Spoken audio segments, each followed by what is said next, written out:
The clash between Jake Paul and Anthony Joshua has morphed into one of the most polarizing chapters in modern boxing, a collision of celebrity ambition and heavyweight danger that has the entire sport split down the middle. As the noise grows louder and the hype accelerates, the warnings from seasoned fighters, analysts, and insiders have taken on a chilling tone. What began as a surprising matchup has now evolved into a storm of voices insisting that Jake Paul is stepping into a battlefield where the consequences could be far more severe than embarrassment or defeat. For many, this fight represents something deeper, a test of how far crossover boxing can stretch before it breaks, and a moment that forces everyone to confront the raw realities of stepping in front of a puncher like Anthony Joshua. From the moment the matchup was announced, Joshua's camp began sending messages not coded in theatrical trash talk but rooted in the serious physical consequences that come with facing a former unified heavyweight champion. Joshua's promoter made it clear that stepping in front of AJ is not entertainment but danger disguised as opportunity, a place where one wrong slip could result in more than just a knockout. Former professionals have echoed the sentiment, describing Joshua not as a fading veteran but as a heavyweight whose power remains capable of changing the course of a career, or ending it altogether. Even fighters like Moses Itama have warned Jake Paul to consider what he is risking, urging him to look beyond the money and realize the magnitude of what it means to fight a man who has flattened elite heavyweights with clean combinations. While some have treated this matchup as a circus attraction, many within the sport refuse to laugh. They call it dangerous, irresponsible, and a mismatch too severe to be sanctioned. Some believe it brings the sport into disrepute, not because Jake Paul lacks influence or drive, but because the gap between regional-level ability and world-class heavyweight power is simply too large to bridge in one leap. Their concerns aren't rooted in boxing snobbery but in the brutal truth that the ring does not care about popularity, followers, or pay-per-view numbers. The ring only cares about physics, size, power, timing, experience, and the ability to withstand punches from men trained their entire lives to throw them. Yet Jake Paul continues to push forward, fueled by a mix of conviction, ambition, and an unshakable belief that he can pull off the unthinkable. Critics dissected his resume immediately. 7 fights, 3 losses, wins against fighters who were never expected to beat him. They argue he is nowhere near his prime and nowhere near ready for a heavyweight like Joshua. For many, he remains an inexperienced boxer fighting on heart and hype while stepping into a ring where hype evaporates the moment the bell rings. Some have labeled the entire event as nothing more than a cash-out for Joshua, a chance to secure another enormous payday before turning the page on the final chapter of his career.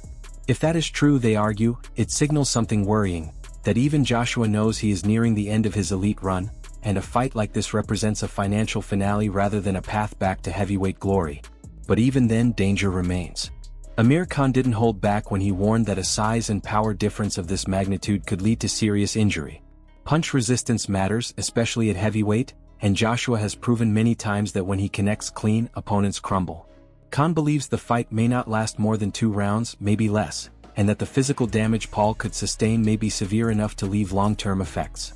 He and others brought up the example of Francis Ngannou, a man known for unimaginable knockout power, who was undone by Joshua with frightening ease. If a powerhouse like Ngannou could not withstand Joshua's attack, how could Paul hope to survive it? Even those who respect Jake Paul's business brilliance remain unconvinced by his boxing credentials. Johnny Nelson has repeatedly said Paul deserves credit for respecting the sport, training hard and taking risks, but he stresses that Paul did not come from the amateur system, did not grow up learning footwork, timing, or ring IQ. He built his empire online, not in the gym.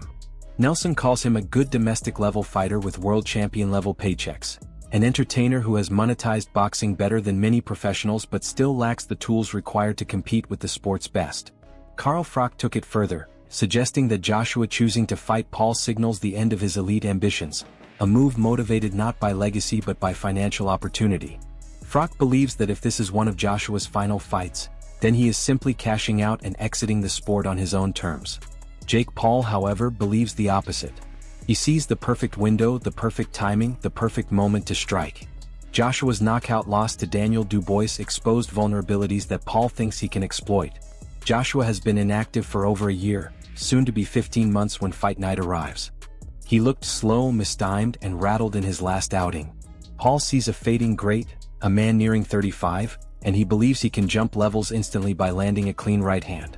He sees himself as a powerful puncher whose style can catch Joshua off guard. In Paul's mind, beating Joshua is his exclamation point. The critics vanish. The narrative flips. He becomes undeniable. Teddy Atlas, a man rarely swayed by hype, offered a more layered perspective. He warns that the fight may be a step too far, that the experience gap between Paul and Joshua remains massive. Yet even Atlas admits there is mystery in the air. Joshua has ghosts of knockouts, ghosts of doubt, ghosts that come from being heard in front of the world. Atlas wonders if fighting Jake Paul could serve as Joshua's therapy, his exorcism, his cleansing moment. At the same time, he warns that against a man with Paul's confidence, unpredictability, and freshness, complacency becomes a danger. It's this duality that makes the fight intriguing and infuriating at the same time, a matchup that captures attention because it shouldn't exist, yet somehow, it feels inevitable. Promoter Eddie Hearn has even admitted that Jake Paul is now the leading candidate for Joshua's return fight. This alone has stunned the boxing world. If the fight happens, it could become one of the richest in history, potentially surpassing hundreds of millions once streaming rights and global distribution kick in. The money is undeniable. The stakes are enormous. But beneath all the business lies the harshest truth of all. If Paul loses badly, especially by knockout, his entire boxing brand could collapse. His star power thrives on credibility, on shock value, on proving people wrong. A brutal loss could drain the magic. Fans may walk away. Promoters may lose interest. Critics would declare his journey a failure. Everything he built could fade. Yet none of this has stopped him. Jake Paul insists he is ready.